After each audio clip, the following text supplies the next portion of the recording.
Charanam Sharanam Ramambike, Charanam Sharanam Trayambike. Jai Mata, brothers and sisters. Today it is just a voice without a form. You will hear me but cannot see me. Anyway, this hardly matters. Yesterday, Sri Gurudas phoned and asked me if I could speak, record, and send it to him so that he can play during Smarananjali. I agreed, and here I am. Generally, the speakers choose to speak about philosophical subjects along with Divine Mother's Leelas. I decided to narrate wonderful Leelas that took place in the year 1959 in the month of October. This was narrated to me by late Sri Arvind S. Nagarkar, who was the president of Ramashakti Mission as well as our Bangalore Mandali. Divine Mother Sri Ramadevi had come to Bangalore along with late Judge Sir M. Venkat Subrao and his wife Srimati Andalama to Bangalore.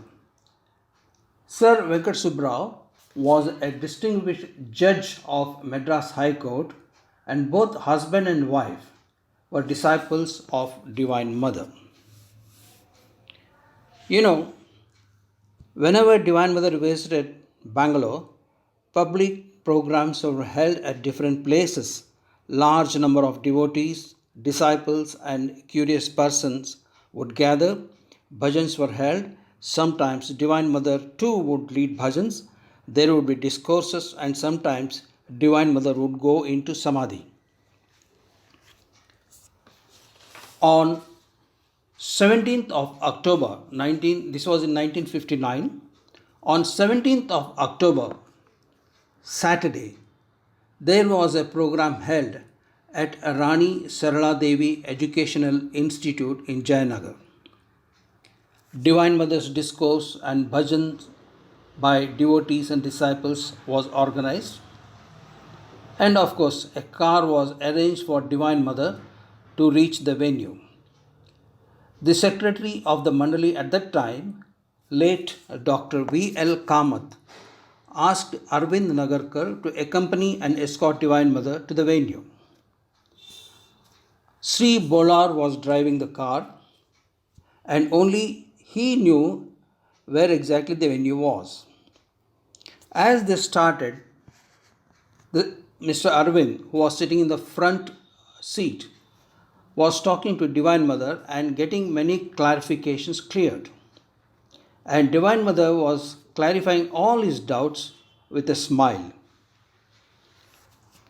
Divine Mother also didn't know where the venue was, naturally. But as they approached the venue, Divine Mother became very quiet, eyeballs went up, and she was in Samadhi.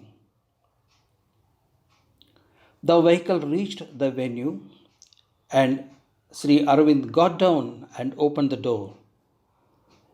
In that Samadhi state only, Divine Mother got down from the car and straightway entered the hall. There was a passage there. She went through the passage, entered the hall, climbed the steps over there, and mind you, all the time her eyeballs were up and she was in Samadhi, and occupied the chair kept reserved for her. Nobody guided her, nor could anybody talk to her because she was in Samadhi. Bhajan started, and after after quite a long time, Divine Mother came out of Samadhi.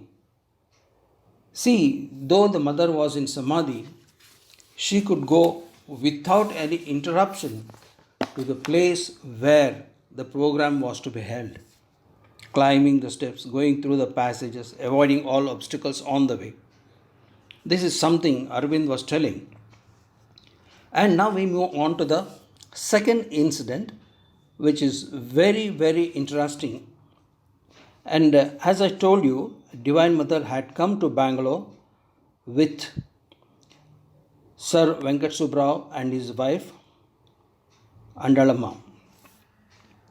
And all Divine Mother and this couple, they were staying at Everest, which is on 8th Main Road between 8th and 9th Cross on in Malleshwaram. Now, of course, that building is not existing. During that period, another program, and this program was on 30th October 1959. A program was held at Maharashtra Mandal. And of course, Maharashtra Mandal is existing even now, and they are having many programs there. Their Maharashtrians are having a lot of programs there. So our program was also held there on 30th of October 1959. Incidentally, here I would like to inform you that Divine Mother had visited Bangalore on 13 occasions, and our late Sri Ravindranath Dhumar visited several places later, and he has taken the photographs of most of these places which Divine Mother visited. Thanks to late Sri Ravindranath Dhumar. Well, coming back to the main point, it was on 30th October 1959 this program took place at Maharashtra Mandal, and as usual, there was a discourse of Divine Mother. Normally, the discourse will be so powerful, so interesting, and the words will flow like a flood. But on this particular day, her discourse was not the usual one. There were breaks in her sentences, and eloquency was not there. Arvind was feeling why this is happening today. What could go wrong? And Arvind was there with Singalachar, and he also felt the same way. At this juncture, the news reached the venue that Sri Venkat Subbarao is in a critical condition. Soon after the program, Divine Mother rushed to the Everest, and at that time, Dr. Mahadevan, a well-known doctor, was examining Venkat Subbarao. After the examination, the doctor said the condition is very critical and nothing can be done. Maybe a few hours more for him. So saying, the doctor was about to leave when Divine Mother addressed him and said, "Doctor, give him an injection and make his heart get strength." The doctor replied, "Madam, no use of any injection," and left. I'll repeat what the doctor said. "Madam, no use of any injection," and he just left. The doctor was not aware that she is the one who can pull out a person from the jaws of death, and God of death, Yamaraj, is at her command. Brothers and sisters, at this point, we should recollect how Divine Mother saved her Patideva, Sri Krishna Bhagat. Also here, I wish to read a passage from chapter The Noblest Profession, which is available in Paths to Beatific Peace, new edition, page 191, para 2. This is to a doctor. I quote, "You should not give up hope under any circumstance, saying, 'Oh, this is a hopeless case.' This sort of expression, which some doctors are tempted to give, Mother does not like. You have no right to pass judgment upon a man's life. His life is with his Maker. You should have that much of faith and wisdom to know that everything is possible in God's kingdom. What is impossible for him? Who can make a dumb eloquent? Who can make the lame cross the mountains? Who can pass camels even through the eye of the needle? Her mercy and dispensation are not conditioned by your law and science." Unquote. Actually, this incident of Sir Venkat Subbarao is a testimony of what I read just now from Paths to Beatific Peace. Well, next day morning, that is on 31st October 1959, Sri Arvind went to Everest. When he reached there, he saw Divine Mother sitting on a chair on the left side of the patient near his head. His wife, Srimati Andalamma, was sitting on the right side of the patient on the bed. The patient could hardly breathe. His eyeballs were up. Anyone seeing the condition of the patient would feel that end might come any moment. Under this tense circumstance, Divine Mother was chanting Om Sri Venkateshaya Namaha. Om Sri Venkateshaya Namaha. And every time she chanted, she was pouring invisible life giving Amrit into the patient's mouth with her right hand. You got my point, I believe. Every time she chanted this mantra, she was pouring Amrit in the patient's mouth with her right hand. Sri Arvind was told by another devotee of Divine Mother that Divine Mother arrived in the patient's room at 4 in the morning and doing this ever since. He was also told that Lord Venkatesha was Ishtadevata of Sri Venkata Subbarao. Slowly but surely, the condition of Sri Venkata Subbarao started improving. His eyeballs came down and he was able to see. His breathing became normal and he even started talking. Later that day, Dr. Mahadevan arrived to examine the patient. Looking at this unimaginable, unbelievable improvement in the patient, a great miracle, the doctor was dumbstruck. Now, friends, listen to what doctor said to the Divine Mother. He said, Mother, you only should give him more strength to travel to Madras. He bowed down to Divine Mother and left. Please note here, this doctor had addressed Divine Mother as Madam the previous day, and the next day he is addressing her as Mother. Divine Mother, after this incident, told, I quote, myself, Venkat Subbarao, and his wife have come to Bangalore and here as guests to this house, and it is improper if a death takes place. So I had to give him a rebirth, Punarjanma. Unquote. Brothers and sisters, I was a witness to a similar Leela of Divine Mother. It was my eldest brother, late Sri Gopal Bhatkal, who got a rebirth. I have narrated this earlier, and so I will not talk anything about this now.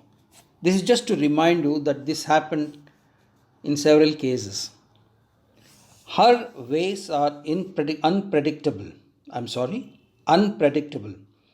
but all preordained for the good.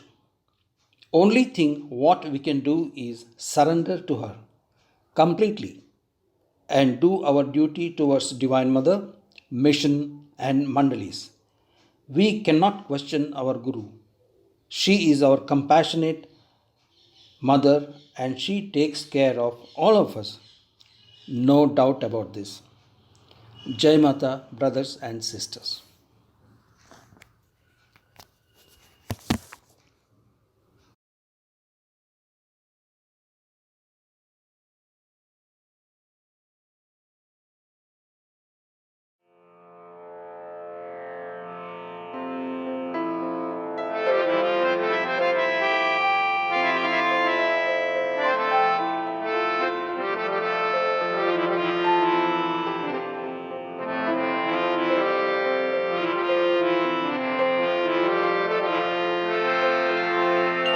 जय चण्डिके जय कालिके जय भुवन मण्डल नायिके जय चण्डिके जय कालिके जय भुवन मण्डल नायिके जय चण्डिके जय कालिके जय भुवन मण्डल नायिके जय चण्डिके जय कालिके जय भुवन मण्डल नायिके वैष्णवी जय कालिके शाम्भवी जय चण्डिके वैष्णवी जय कालिके शाम्भवी जय चण्डिके असुरमर्दिनि तिमिरनाशिनि ज्ञानज्योतिप्रकाशिके असुरमर्दिनि तिमिरनाशिनि ज्ञानज्योतिप्रकाशिके जय चण्डिके जय कालिके जय भुवन मण्डल नायिके जय चण्डिके जय कालिके जय भुवन मण्डल नायिके भक्त भव भय भञ्जिनी सुरमुनि वररञ्जिनी भक्त भव भय भञ्जिनी सुरमुनि वररञ्जिनी शक्तिदायिनि शान्तिदायिनि जय सुरेश्वरि अम्बिके शक्तिदायिनि शान्तिदायिनि जय सुरेश्वरि अम्बिके जय चण्डिके जय कालिके जय भुवन मण्डल नायिके जय चण्डिके जय कालिके जय भुवन मण्डल नायिके जय भुवन मण्डल नायिके जय भुवन मण्डल नायिके दुर्गे काळी दुर्गतिनाशिनि अखिलाण्डेश्वरि जय काळी दुर्गे काली दुर्गतिनाशिनि अखिलाण्डेश्वरि जय काली दुर्गे काळी दुर्गतिनाशिनि अखिलाण्डेश्वरि जय काळी दुर्गे काली दुर्गतिनाशिनि अखिलाण्डेश्वरि जय काली प्रचण्ड ताण्डव नर्तन मोहिनि सिंहवाहिनि जय काळी प्रचण्ड ताण्डव नर्तन मोहिनि सिंहवाहिनि जय काली दुर्गे काळी दुर्गतिनाशिनि अखिलाण्डेश्वरि जय काळी दुर्गे काली दुर्गतिनाशिनि अखिलाण्डेश्वरि जय काली काळी महेश्वरि जय काली अखिलाण्डेश्वरि जय काली चामुण्डेश्वरि जय काली काळी महेश्वरि जय काली अखिलाण्डेश्वरि जय काली चामुण्डेश्वरि जय काली काळी महेश्वरि जय काली अखिलाण्डेश्वरि जय काली चामुण्डेश्वरि जय काली काळी महेश्वरि जय काली अखिलाण्डेश्वरि जय काली चामुण्डेश्वरि जय काली चामुण्डेश्वरि जय काली चामुण्डेश्वरि जय काली चामुण्डेश्वरि जय काली चामुण्डेश्वरि जय काली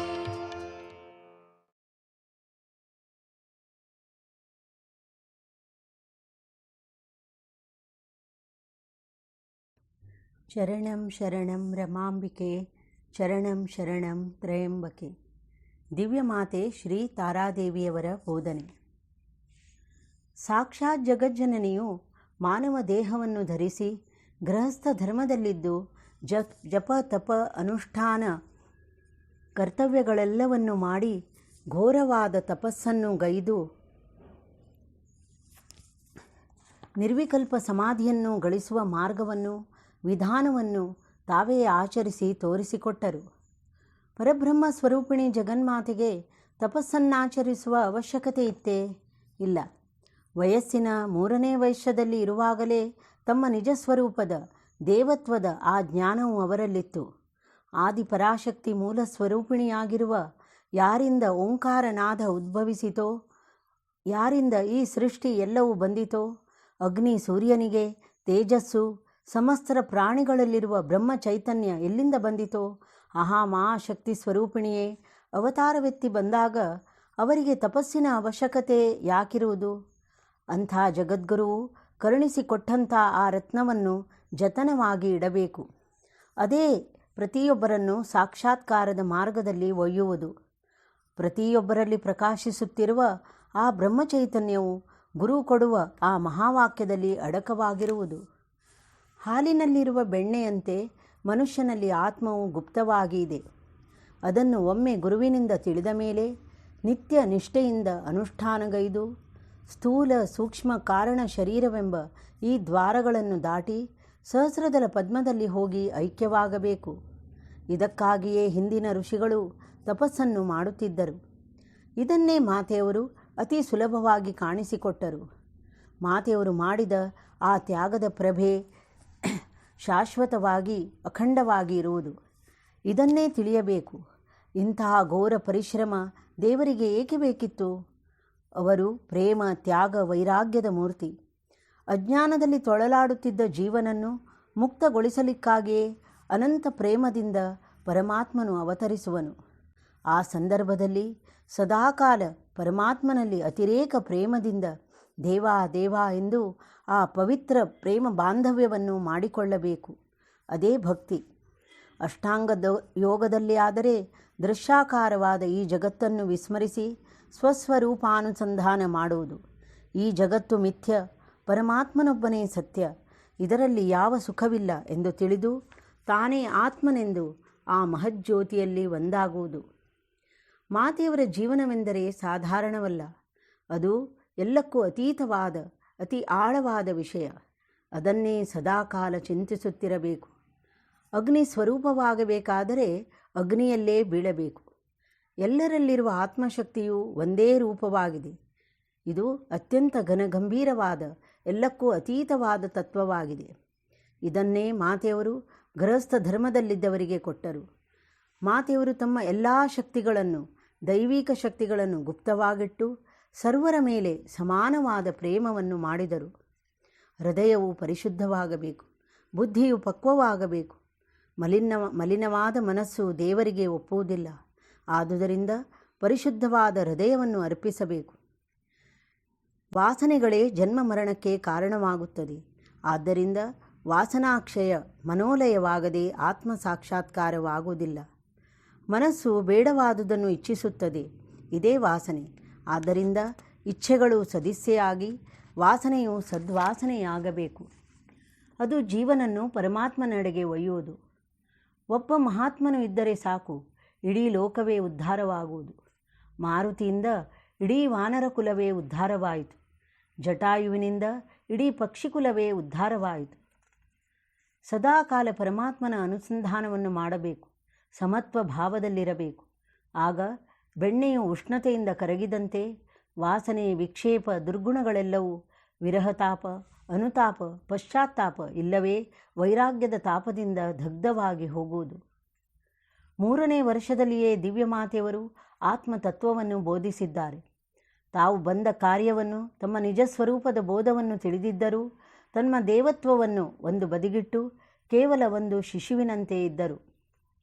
ಉದ್ಧಾರಣವೆಂದರೆ ಅದು ಸಾಧಾರಣವಲ್ಲ. ಒಂದು ದೃಷ್ಟಿಯಿಂದಲೂ ಒಂದು ಸ್ಪರ್ಶದಿಂದಲೂ ಜೀವರ ಉದ್ಧಾರವಾಗುತ್ತದೆ. ಅದು ಆತ್ಮೀಕ ಸಂಬಂಧ. ಜೀವಾತ್ಮ ಪರಮಾತ್ಮ ಐಕ್ಯತ್ವ, ಅದೇ ಮೋಕ್ಷ.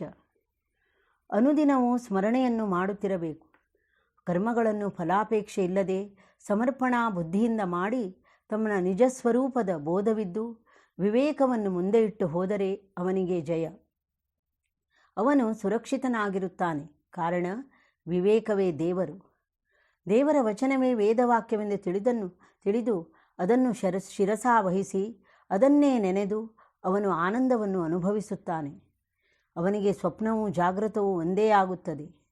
ಅವನು ಸದಾಕಾಲ ಸೂರ್ಯ ಮತ್ತು ಕಿರಣದಂತೆ ಪರಮಾತ್ಮನಲ್ಲಿ ಏಕರೂಪನಾಗಿರುತ್ತಾನೆ. ಗುರುವಿಗಿಂತ ಮಿಗಿಲಾದ ದೈವವಿಲ್ಲ. ಪರಾಭಕ್ತಿಯಲ್ಲಿ ಎಲ್ಲ ಶಕ್ತಿಗಳು ಜಾಗೃತವಾಗುತ್ತವೆ. ಆಗ ಎಲ್ಲ ವಾಸನೆ ವಿಕ್ಷೇಪಗಳು ಭಸ್ಮವಾಗಿ ಪರಿಶುದ್ಧನಾಗುತ್ತಾನೆ. ಪ್ರತಿಯೊಬ್ಬರ ಒಳಗೂ ಮೂರನೇ ಕಣ್ಣು ಇದೆ. ಇದನ್ನು ತೆರೆದುಕೊಡುವವನೇ ಸದ್ಗುರು. ಬಾಹ್ಯ ವಿಷಯಗಳ ಸ್ಪರ್ಶವಿದ್ದರೆ ದೇವಮಯವಾಗಲು ಸಾಧ್ಯವಿಲ್ಲ. ಆದ್ದರಿಂದಲೇ ಸದಾಕಾಲ ದೇವರ ಸ್ಮರಣೆ ಮಾಡುವುದರಿಂದ ಒಳಗೆ ಜ್ಞಾನದ ಬಾಗಿಲು ತೆರೆಯಲ್ಪಟ್ಟು ಜ್ಞಾನೋತ್ತರ ಭಕ್ತಿಯು ಉದಯವಾಗುವುದು. ದುರ್ಲಭವಾದ ಮಾನವ ದೇಹದ ಮುಖ್ಯ ಗುರಿಯೇ ಆತ್ಮ ಸಾಕ್ಷಾತ್ಕಾರ. ದೇವರ ಕಾರ್ಯಕ್ಕಾಗಿ ಮುಂದುವರಿಯಬೇಕು. ಕಾರ್ಯ ಮಾಡಿಸೆಂದು ದೇವರ ಬಳಿ ಪ್ರಾರ್ಥಿಸಬೇಕು. ಮಾತೆಯವರ ಪತಿ ಅಂದರೆ ಶ್ರೀ ಭಗವಾನರು 60ನೇ ವರ್ಷದಲ್ಲಿ ಪ್ರಾರಂಭಿಸಿ ಅದನ್ನು ಗಳಿಸಿಕೊಂಡರು. ಸಣ್ಣ ಪ್ರಾಯದಲ್ಲಿಯೇ ಆತ್ಮ ಸಾಕ್ಷಾತ್ಕಾರ ಮಾಡಿಕೊಳ್ಳಬೇಕು ಎಂದು ಹೇಳುತ್ತಾರೆ. ಕಾರಣ ವೃದ್ಧಾಪ್ಯ ಬಂದ ಮೇಲೆ ಇಂದ್ರಿಯಗಳು ನಮ್ಮ ಸ್ವಾಧೀನಕ್ಕೆ ಬರುವುದಿಲ್ಲ. ಯಾವಾಗಲೂ ಪ್ರಪಂಚದ ವಿಷಯದಲ್ಲಿದ್ದವರು ಒಮ್ಮೆಲೆ ಪರಿವರ್ತನೆಯಾಗುವುದು ಬಹಳ ಕಷ್ಟ. ಆದರೆ ಶ್ರೀ ಭಗವಾನರಿಗೆ ಸಾಧ್ಯವಾಯಿತು. ಅವರು ಒಂದು ಸತ್ಯವನ್ನು ತಿಳಿದು ತಮ್ಮ ಸರ್ವಸ್ವವನ್ನು ಅರ್ಪಿಸಿ ಕೇವಲ ಸ್ಮರಣೆಯಿಂದಲೇ ಗಳಿಸಿಕೊಂಡರು. ಲೋಕದ ಸ್ಪರ್ಶವಿಲ್ಲ. ಪರಮಾತ್ಮನಿಗೆ ಲಿಂಗ ಭೇದವಿಲ್ಲ. ಲೋಕದ ಸ್ಪರ್ಶವಿಲ್ಲ. ಅದು ಎಲ್ಲಕ್ಕೂ ಅತೀತವಾದ ಗಂಭೀರವಾದ ಮಹಾಶಕ್ತಿ. ಆದುದರಿಂದ ದೇವರು ವರಪ್ರಸಾದಿಕವಾಗಿ ಕೊಟ್ಟದ್ದನ್ನು ತತ್ಕ್ಷಣವೇ ಸ್ವೀಕರಿಸಬೇಕು. ಇನ್ನೊಂದು ಸಲ ಬರುವಾಗ ಸಂಸಾರಿಗಳಾಗಿರದೆ ಪುಣ್ಯ ಜೀವಿಗಳಾಗಿ ಸದಾಕಾಲ ತಪಸ್ವಿಗಳಾಗಿ ಅದರಲ್ಲಿಯೇ ಇರುವ. ಎಲ್ಲವೂ ಈ ಜನ್ಮದಲ್ಲಿ ಮುಗಿಯಲಿ. ಇದೊಂದೇ ಜನ್ಮ, ಇನ್ನು ಇದು ಬೇಡ. ದ್ವಾಪರ ಯುಗದಲ್ಲಿ ಋಷಿಗಳು ಪರಮಾತ್ಮನ ಪ್ರೇಮವನ್ನು ಅನುಭವಿಸಲು ಗೋಪಿಕೆಯರಾಗಿ ಬಂದರು. ಆ ಪವಿತ್ರ ಪ್ರೇಮವನ್ನು ತಿಳಿಯಬೇಕಾದರೆ ನಾವು ಪರಮಾತ್ಮಮಯವಾಗಬೇಕು. ದಿವ್ಯಮಾತೆಯವರು 7 ವರ್ಷದ ಸಣ್ಣ ಬಾಲಕಿಯಾಗಿರುವಾಗ ಒಮ್ಮೆ ಅವರ ಮನೆಯಲ್ಲಿ ಏನೋ ಒಂದು ದೊಡ್ಡ ಸಮಾರಂಭವಿತ್ತು. ಎಷ್ಟು ಪ್ರಯತ್ನಿಸಿದರೂ ಅಡುಗೆ ಮಾಡಲು ಜನ ಸಿಗಲಿಲ್ಲ.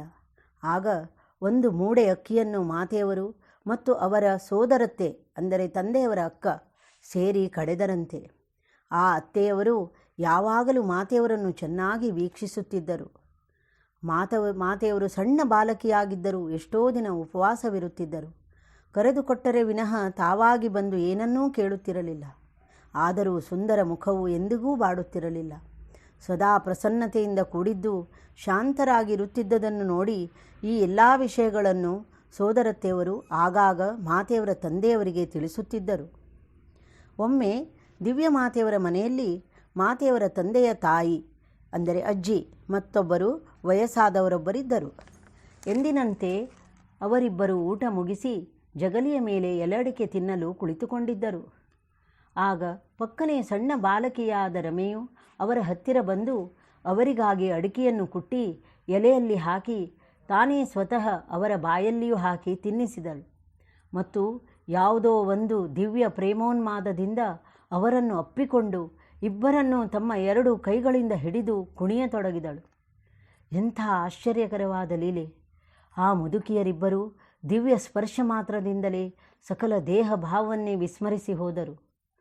ಅದೇ ಸಮಯಕ್ಕೆ ಸರಿಯಾಗಿ ಮಾಳಿಗೆಯಿಂದ ಇಳಿದು ಬರುತ್ತಿದ್ದ ಮಾತೆಯವರ ತಂದೆಯವರು ಈ ಅದ್ಭುತ ದೃಶ್ಯವನ್ನು ನೋಡಿ ವಿಸ್ಮಯ ಸ್ತಂಭಿತರಾಗಿ ಅಲ್ಲಿಯೇ ಎಷ್ಟೋ ಹೊತ್ತು ನಿಂತು ನೋಡುತ್ತಿದ್ದರು. ಇಂಥ ಹಣ್ಣು ಮುದುಕಿಯರನ್ನೂ ಕೂಡ ಕೃಪೆ ತೋರಿ ಉದ್ಧರಿಸಿದರಲ್ಲ ಎಂದು ಅವರ ಕಣ್ಗಳಿಂದ ನೀರು ಧಾರೆಯಾಗಿ ಹರಿಯಿತು. ಸುಮಾರು ಹೊತ್ತಿನ ಬಳಿಕ ರಮೆಯು ಅವರಿಬ್ಬರನ್ನು ಪುನಃ ಅಲ್ಲಿಯೇ ಕುಳ್ಳಿರಿಸಿ ಏನೂ ಅರಿಯದವರಂತೆ ಎದ್ದು ಹೋದರು. ದೇಹದ ಸ್ಮರಣೆ ಬಂದೊಡನೆ ಪ್ರಾಯವಾದ ಮತ್ತೊಬ್ಬ ಹೆಂಗಸು ತಮ್ಮ ಮನೆಗೆ ಹಿಂತೆರಳಿದಳು. ಮನೆಗೆ ಹೋದ ಬಳಿಕ ಯಾವುದೋ ಕಾರಣಾರ್ಥವಾಗಿ ಅವರ ಗಂಡ ಅವರನ್ನು ಕರೆಯಲು ಅವರು ಸರಸರನೇ ನಡೆದು ಬಂದರು. ಆಗ ಅವರು ಈ ರೀತಿ ನಡೆದು ಬರುವುದನ್ನು ಕಂಡು ಆಶ್ಚರ್ಯಚಕಿತನಾದ ಪತಿಯು, ಏನು ಯಾವಾಗಲೂ ಕರೆದರೆ ನಿನಗೆ ಎದ್ದು ನಡೆದು ಬರಲು 1 ಗಂಟೆ ಬೇಕು, ಯಾವಾಗಲೂ ಕುಂಟುತ್ತ ನಡೆಯುವ ನೀನು ಇವತ್ತು ಸರಸರನೆ ಬಂದಿಯಲ್ಲ, ಏನು ಕಾರಣ ಎಂದು ಕೇಳಿದರು.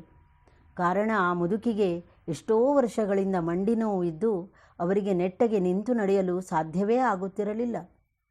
ದಿವ್ಯಮಾತೆಯವರ ಮನೆಯಿಂದ ಹಿಂತಿರುಗಿದರೂ ಅದೇ ಆನಂದದಲ್ಲಿದ್ದ ಅವರಿಗೆ ತಮ್ಮ ದೇಹದ ವಿಷಯವಾಗಿ ಏನೊಂದು ಸ್ಮರಣೆಗೆ ಬಂದಿರಲಿಲ್ಲ. ಈಗ ಪತಿಯು ಕೇಳಿದೊಡನೆ ಕೂಡಲೇ ಅವರಿಗೆ ಇದು ಮಾತೆಯವರೇ ಗೈದಂತಹ ಕರುಣೆ ಎಂದು ತಿಳಿದು ಅಲ್ಲಿ ನಡೆದ ಘಟನೆಯನ್ನೆಲ್ಲ ಗಂಡನಿಗೆ ಸವಿಸ್ತರವಾಗಿ ತಿಳಿಸಿದಳು. ಕೇವಲ 7 ವರ್ಷದ ಬಾಲಕಿಯಾದ ಮಾತೆಯವರು ಎಂಥ ಅಸಾಧಾರಣವಾದ ಕಾರ್ಯಗೈದರು. ಆ ಮುದುಕಿಯ ಕಾಲು ನೋವು ಸಂಪೂರ್ಣ ಗುಣವಾದ ವಿಷಯ ದಿವ್ಯಮಾತೆಯವರ ಸೋದರತ್ತೆಯವರಿಗೆ ತಿಳಿದೊಡನೆ ಅವರು ಕೂಡಲೇ ಮಾತೆಯವರ ತಂದೆಯವರ ಬಳಿ ಬಂದು, ಈ ಮಗು ಸಾಧಾರಣವಲ್ಲ, ಇವರನ್ನು ಅತ್ಯಂತ ಪ್ರೀತಿಯಿಂದ ಜಾಗ್ರತೆಯಿಂದ ವಹಿಸಿ ಸಾಕಬೇಕು. ಜನರ ದೃಷ್ಟಿ ತಾಗುವುದು, ಅಲ್ಲದೆ ಇವರಲ್ಲಿ ಇಂಥ ಅದ್ಭುತ ಶಕ್ತಿಗಳು ಇವೆ ಎಂದು ಗೊತ್ತಾದರೆ ನಮ್ಮ ಜನರು ಇದನ್ನು ತಿಳಿದು ಈಗಿನಿಂದಲೇ ಇವರಿಗೆ ಕಷ್ಟ ಕೊಡಲು ಪ್ರಾರಂಭಿಸುವರು ಎಂದು ಹೇಳಿದರು. ಮಾತೆಯವರ ಜೀವಿತವು ಅನೇಕ ಗುಪ್ತ ವಿಷಯಗಳಿಂದ ಕೂಡಿದೆ. ಅವತಾರಿಕ ಶಕ್ತಿಯು ಬಂದಾಗ ಅವರಿಗೆ ಯಾವ ರೀತಿಯಿಂದಲೂ ಉದ್ಧಾರ ಮಾಡಲು ಸಾಧ್ಯವಿದೆ. 7 ವರ್ಷದ ಪ್ರಾಯ ಇರುವಾಗಲೇ ಒಂದು ದಿನ ಅವರ ಸಂಬಂಧಿಕರಾದವರ ಮನೆಯಲ್ಲಿ ಅವರು ಒಬ್ಬರೇ ಸ್ತ್ರೀ ಇದ್ದರು. ಅವರು ಮುಟ್ಟಾದುದರಿಂದ ಮನೆ ಕೆಲಸಕ್ಕೆ ಸಹಾಯ ಮಾಡಲು ಯಾರನ್ನಾದರೂ ಕಳುಹಿಸಬೇಕೆಂದು ಅವರು ಮಾತೆಯವರ ತಾಯಿಯ ಬಳಿ ಹೇಳಿ ಕಳಿಸಿದರು. ಆ ದಿನ ಮಾತೆಯವರೇ ಅವರ ಮನೆಗೆ ಹೊರಡಲು ಸಿದ್ಧರಾದರು. ಅವರ ಮನೆಗೆ ಹೋಗಿ ಬಾವಿಯಿಂದ ನೀರನ್ನು ಸೇದಿ ಅಡುಗೆಯೆಲ್ಲ ಮಾಡಿ ಮುಗಿಸಿ ನಂತರ 9:30 ಗಂಟೆಯೊಳಗೆ ಶಾಲೆಗೆ ಹೋಗಬೇಕಾಗಿತ್ತು. ಆ ಸ್ತ್ರೀಯ ಮನೆಗೆ ಹೋಗುವ ದಾರಿಯಲ್ಲಿ ಸ್ವಲ್ಪ ಮುಂಚಿತವಾಗಿ ಸಿಗುವ ಒಂದು ಓಣಿಯಲ್ಲಿ ಸಂಬಂಧಿಕರಾದ ಮತ್ತೊಬ್ಬ ದಂಪತಿಗಳು ಇರುತ್ತಿದ್ದರು. ಅವರು ಕಡು ಬಡವರು. ಹಾಲು ಮಾರಿ ಸೆಗಣಿ ಬೆರಣಿಯನ್ನು ಮಾರಿ ಜೀವಿಸಿಕೊಳ್ಳುತ್ತಿದ್ದರು. ಸಾಲುದುದಕ್ಕೆ ಹುಟ್ಟಿದ ಮಕ್ಕಳೆಲ್ಲ ಮರಣ ಹೊಂದಿದ್ದರಿಂದ ಬಡತನದ ಬೇಗೆಯಲ್ಲಿಯೇ ಸಹಿಸಲು ದುಸ್ಸಾಧ್ಯವಾದ ಪುತ್ರ ಶೋಕದಿಂದ ಅವರ ಹೃದಯವು ತಪಿಸುತ್ತಿತ್ತು. ಆದರೆ ಅವರಿಗೆ ಬಾಲಕಿಯಾದ ಮಾತೆಯವರನ್ನು ಕಂಡರೆ ಯಾಕೋ ಬಹಳ ಪ್ರೀತಿ. ಮಾತೆಯವರನ್ನು ಒಂದು ದಿನ ತಮ್ಮ ಮನೆಗೆ ಕರೆಸಿ ಕಾಪಿ ತಿಂಡಿಯನ್ನು ಕೊಟ್ಟು ಮುದ್ದಿಸಬೇಕೆಂದು ಬಹಳ ಆಸೆ. ಆದರೆ ತಮ್ಮ ದಾರಿದ್ರ್ಯವನ್ನು ನೆನೆದುಕೊಂಡು ಮಾತೆಯವರನ್ನು ಹೇಗೆ ಕರೆಸಿಕೊಳ್ಳುವುದು ಎಂದು ಚಿಂತಿಸುತ್ತಾ ಒಳಗೊಳಗೆ ಪ್ರಾರ್ಥಿಸುತ್ತಿದ್ದರು. ಆ ದಿನವೂ ಅವರು ಎಂದಿನಂತೆ ತುಳಸಿ ಪೂಜೆ ಮಾಡಿ ಹೃದಯಂತರಾಳದಿಂದ ದೇವರಲ್ಲಿ ಪ್ರಾರ್ಥಿಸಿ ಮನೆಯೊಳಗೆ ಹೋಗಿ ಬರೀ ನೆಲದಲ್ಲೇ ಕುಳಿತು ಕುರುಮುರಿಯನ್ನು ಕಪ್ಪಾದ ಕಾಪಿಯನ್ನು ಕುಡಿಯಲು ಕುಳಿತುಕೊಂಡರು. ನಿಜವಾಗಿ ಅವರಿಗೆ ಮಾತೆಯವರು ದೇವರೆಂದು ಗೊತ್ತಿಲ್ಲದಿದ್ದರೂ ದೇವರಿಗೆ ತಮ್ಮ ಭಕ್ತನ ಅಂತರಾಳವು ಅರಿಯದೇ ಇರುವುದೇ? ಅಂದು ಆ ಸ್ತ್ರೀಯ ನೆರವಿಗಾಗಿ ಹೊರಟ ಮಾತೆಯವರು ಪಕ್ಕನೆ ಇವರ ಮನೆ ಬಾಗಿಲಲ್ಲಿ ಬಂದು ನಿಂತು ಆ ಸ್ತ್ರೀಯನ್ನು ಕರೆದು ತನಗೆ ಹೋಗಬೇಕಾಗಿದ್ದವರ ಮನೆಯ ದಾರಿ ಇತ್ತ ಕಡೆ ಹೋಗುವುದೋ ಎಂದು ಕೇಳಿದರು. ಆಹಾ, ಇಷ್ಟು ಕಾಲ ತನ್ನ ಹೃದಯವು ಯಾರನ್ನು ಮುದ್ದಿಸಲಿಕ್ಕಾಗಿ ಕಾತರಗೊಂಡಿತ್ತೋ ಆ ದಿವ್ಯ ಮನಮೋಹಕ ರೂಪದಿಂದ ಕೂಡಿದ ಮಂಗಲ ಮೂರ್ತಿಯೇ ತನ್ನ ಕಣ್ಣೆದರು ತಮ್ಮ ಮನೆಯಲ್ಲಿ ಬಂದು ನಿಂತಿರುವುದನ್ನು ನೋಡಿ ಒಮ್ಮೆಲೆ ಆ ಸ್ತ್ರೀಯು ಎಲ್ಲವನ್ನು ಮರೆತು ಬಿಟ್ಟಳು. 7 ವರ್ಷದ ಬಾಲಕಿಯಾಗಿ 2 ಜಳೆಗಳನ್ನು ಗಟ್ಟಿ ಹೆಣೆದು ಅದರ ಮೇಲೆ ಸಂಜೆ ಮಲ್ಲಿಗೆಯ ದಿಂಡನ್ನು ಮುಡಿದುಕೊಂಡು ಪ್ರೇಮಳ ದೃಷ್ಟಿಯಿಂದ ಮುಗ್ಧ ಭಾವದಿಂದ ಕೂಡಿ ಮಂದಹಾಸವನ್ನು ಬೀರುತ್ತಾ ನಿಂತ ರಮೆಯನ್ನು ಓಡಿ ಹೋಗಿ ಆಲಿಂಗಿಸಿಕೊಂಡಳು. ಆಹಾ, ಏನು ಆ ದಿವ್ಯ ಸ್ಪರ್ಶ! ಕ್ಷಣ ಮಾತ್ರದಲ್ಲೇ ಪುತ್ರ ಶೋಕದಿಂದ ಬೆಂದ ಅವಳ ಹೃದಯಕ್ಕೆ ಒಮ್ಮೆ ಅಮೃತ ಸಿಂಚನಗೈದು ಶಾಂತಗೊಳಿಸಿದಂತಾಯಿತು. ರಮೆಯು ಕೇಳಿದ ಪ್ರಶ್ನೆಯನ್ನೇ ಅವಳು ಮರೆತು ಬಿಟ್ಟಳು. ರಮೆಯನ್ನು ಮುದ್ದಿಸಿ ಕುಳಿತುಕೊಳ್ಳಲು ಹೇಳಿದಳು. ದೇವರಿಗೆ ಎಂಥ ಪ್ರೇಮ ನೋಡಿ! ದೇವರು ಯಾವಾಗಲೂ ಹೇಳುತ್ತಿದ್ದರು, ನಾನು ಬಡವರ ದೇವರು ಎಂದು. ಅಂತೆ ಅಂದು ಕೂಡ ಪ್ರೀತಿಯಿಂದ ಅವರು ಕೊಟ್ಟ ಕಪ್ಪು ಕಾಪಿ, ಅಂದರೆ ಹಾಲು ಹಾಕದೇ ಇರುವ ಕಾಪಿ, ತನಗೆ ಬೇಗನೆ ಕುಡಿದುಕೊಂಡು ತನಗೆ ಬೇಗನೆ ಮತ್ತೊಂದು ಕೆಲಸಕ್ಕೆ ಹೋಗಬೇಕಾಗುವುದರಿಂದ ಮತ್ತೊಂದು ದಿನ ಪುನಃ ಬರುತ್ತೇನೆ ಎಂದು ಹೇಳಿ ಅದೇ ಮಾರ್ಗದಲ್ಲಿ ಸ್ವಲ್ಪ ದೂರದಲ್ಲೇ ಇದ್ದ ಆ ಸ್ತ್ರೀಯ ಮನೆಗೆ ಹೊರಟು ನಿಂತರು. ದೇವರು ಹೇಗಿದ್ದರೂ ನೋಡಿ, ಎಂತಹ ಮಹಾಶಕ್ತಿಯಾಗಿದ್ದರೂ ಶಬರಿಯು ನೀಡಿದ ಎಂಜಲು ಹಣ್ಣುಗಳನ್ನು ತಿಂದಿದ್ದಾರೆ. ಇಂಥ ಮಹಿಮೆಯನ್ನೇ ಚಿಂತಿಸಬೇಕು. ಇದೇ ಜ್ಞಾನಕ್ಕೆ ಒಯ್ಯುವ ಮಾರ್ಗ, ಇದೇ ಮುಕ್ತಿ. ಯಾವ ಕಾರ್ಯಗಳನ್ನು ಮಾಡುವಾಗಲೂ ನಿಜವಾದ ಸತ್ಯ ತತ್ವವನ್ನು ವಿಸ್ಮರಿಸದೆ ಅದನ್ನೇ ಪ್ರಜ್ಞೆಯಲ್ಲಿಟ್ಟುಕೊಳ್ಳುವುದೇ ಅಭೇದ ಜ್ಞಾನ. ಆಗ ಸತ್ಯಾಸತ್ಯ ಧರ್ಮಾಧರ್ಮವನ್ನು ತಿಳಿದು ಸತ್ಯದಲ್ಲಿ ಪ್ರತಿಷ್ಠಿತನಾಗಿ ನಿಲ್ಲಲು ಸಾಧ್ಯವಾಗುವುದು. ಇದೇ ಅಖಂಡವಾದೊಡನೆ ಅದೇ ಸಮ್ಯಕ್ ಜ್ಞಾನವಾಗುತ್ತದೆ.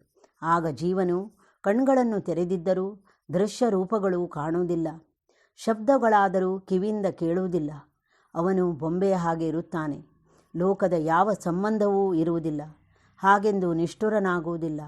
ಎಲ್ಲರ ಮೇಲೂ ಸಮಾನವಾದ ಪ್ರೀತಿಯನ್ನು ಮಾಡಲು ಸಾಧ್ಯವಾಗುತ್ತದೆ. ಜೈ ಮಾತಾ.